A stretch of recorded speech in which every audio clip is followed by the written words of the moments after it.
தெய்வத்தின் குரல் 3ஆம் பாகம். சமூக தனி வாழ்க்கை நெறிகள், பரோபகாரம், வைதிக மதமும் உலக பணியும். இப்போதெல்லாம் ரொம்ப பேருக்கு ஒரு தப்பு அபிப்பிராயம் இருக்கிறது. அதாவது புத்தர், ஜீசஸ், நபி எல்லோரும் அஹிம்சை, அன்பு, சகோதரத்துவம் ஆகியவற்றை சொன்ன மாதிரி வைதிக மதத்தில் சொல்லவில்லை. வைதிக மதத்தில் எப்போது பார்த்தாலும் கர்மானுஷ்டானம் என்று ஏதாவது யாகம், யஜ்யம், திவசம், தர்ப்பணம் இந்த மாதிரியும் பெரிய பெரிய பூஜை உற்சவாதிகளும் விரதம், யோகம், ஞான விசாரம் இதுகளும் தான் சொல்லி இருக்கிறதே தவிர ஜீவகாருண்யத்தை பற்றி ஒன்றுமே இல்லை என்று ஓர் அபிப்பிராயம் இருக்கிறது. நல்ல வைதிகமாக ஆச்சாரமாக இருக்கிறவர்களை பார்த்தாலும் என்னவோ வரட்டு என்று ஏதாவது சடங்குகளை பண்ணிக்கொண்டு மடி கொண்டாடி கொண்டு ஒதுங்கித்தான் இருக்கிறார்களே தவிர ஒரு மிஷனரி ஆர்வம் காட்டுகிற மாதிரி பரோபகார பணிகளில் ஈடுபடுபவர்களாக இல்லையே என்றுதான் தோன்றுகிறது. வாஸ்தவத்தில் நம் சாஸ்திரங்களில் வர்ணாசிரமப்படி அவரவருக்கான அனுஷ்டானங்களை, சம்ஸ்காரங்களை சொல்வதற்கு முன் ஒவ்வொரு ஜீவனுக்கும் இருக்க வேண்டிய 8 ஆத்ம குணங்களை சொல்லி இருக்கிறது. சாமானிய தர்மங்கள் என்ற பெயரில் சில ஒழுக்க நெறிகளை சொல்லி இருக்கிறது. சாமானிய தர்மங்களில் முதலாவதே அஹிம்சை தான். சத்தியம் கூட இதற்கு அப்புறம்தான் வருகிறது. அந்த சத்தியத்துக்கும் டெஃபனிஷன், லட்சணம் கொடுக்கிற போது சத்தியம் பூதஹிதம் பிரியம், அதாவது சத்தியம் என்பது வெறுமனே நடந்ததை நடந்தபடி வாயால் சொல்கிறது மட்டுமில்லை, எது ஜீவராசிகளுக்கு ஹிதமானதாக பிரியமானதாக இருக்கிறதோ அதுவே சத்தியம் என்றுதான் சொல்லி இருக்கிறது. இப்படியே 40 சம்ஸ்காரங்களுக்கு முந்தி சொல்லி இருக்கிற அஷ்ட குணங்களில் முதலாவதாக தயா சர்வபூதேஷு, எல்லா ஜீவராசிகளிடமும் அருள் இருக்க வேண்டும் என்று அன்புக்கே முக்கியத்துவம் தந்திருக்கிறது. அன்புடைமை, அருளுடைமை இத்தியாதிகளை ஒருத்தன் தான் அபியாசம் பண்ணாமல் பகவான் மட்டும் தனக்கு அருள் பண்ண வேண்டும் என்று நினைத்து எத்தனை பூஜை, யாகம் இதுகள் செய்தும் பிரயோஜனம் இல்லைதான்.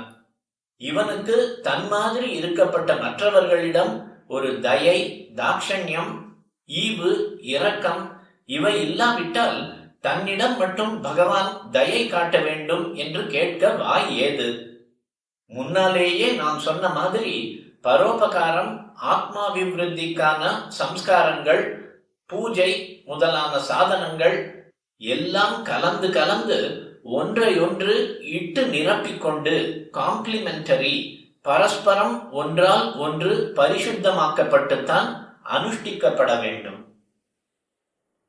நடுவாந்தரத்தில் ஈஸ்ட் இந்தியா கம்பெனி வந்து கொஞ்சம் கொஞ்சமாக வெள்ளைக்கார ராஜ்யம் ஏற்பட்டு இங்கே இங்கிலீஷ்காரர்களின் வழக்கங்கள் புகுந்த பின் தான் நல்ல வைதிக ஆச்சாரத்துடன் இருப்பவர்களுக்கும் பொது சமூக சேவைக்கும் ஒரு பிரிவினை மாதிரி ஏற்பட்டிருக்கிறதே தவிர அதற்கு முந்தியெல்லாம் பரமசிஷ்டர்களும் கூட சகல சமூகத்தின் அன்பையும் மதிப்பையும் பெற்று அவர்களுக்கு உபகாரம் செய்துதான் வந்திருக்கிறார்கள்.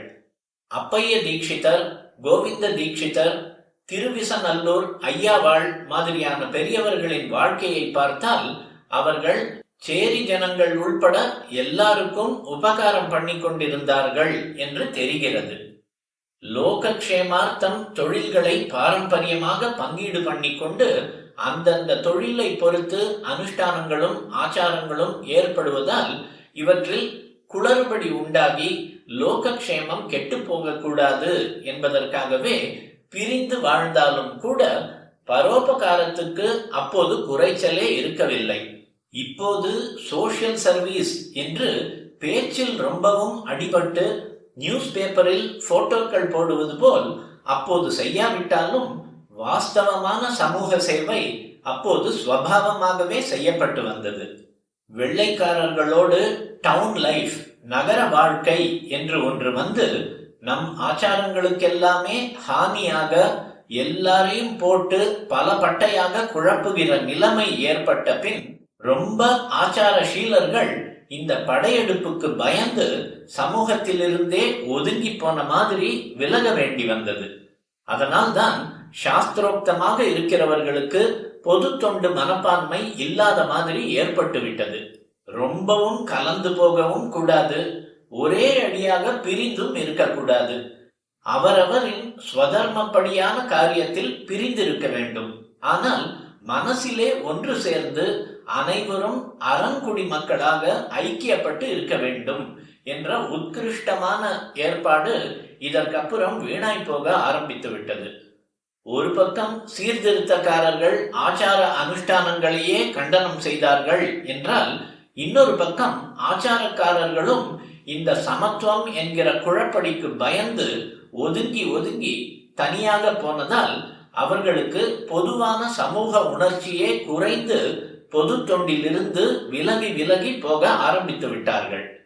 இப்படி ரொம்பவும் விலகி போகிற போது மனசில் அன்பு, ஐக்கிய பாவம் எல்லாம் குறையத்தான் செய்யும். இதனால் தான் ஒருவேளை இப்போது ஆச்சாரக்காரர்கள் என்றாலே மனுஷாபிமானம் இல்லாமல் வறண்டு போனவர்கள் என்று மற்றவர்கள் நினைக்கிற மாதிரி ஆகியிருக்கலாம்.